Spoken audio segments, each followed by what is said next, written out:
welcome back to our Indonesian language and culture class, and today we're still talking about Indonesian grammar, and today's topic is yang, the most confusing word for foreigners because literal translation doesn't work.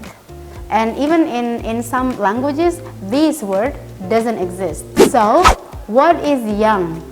In this session, I'll talk about three functions of it. Number one, we use yang to distinguish two or three things.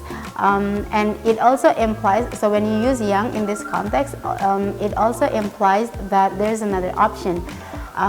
For example, I think you know the meaning of this sentence.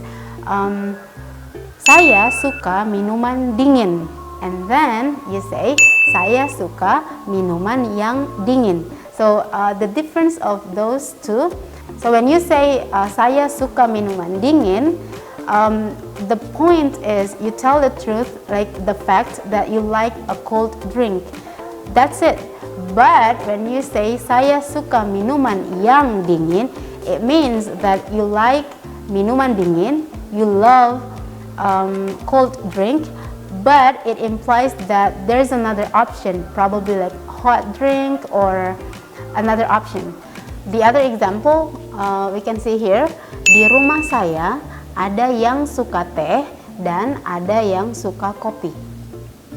It means there are some people in your house, in my house, who like coffee and the other one likes tea. Number two, if the noun has two or more adjectives, and then the first one is the identity of the noun, the next adjective has to be preceded by yang. For example, saya suka sup hangat yang pedas.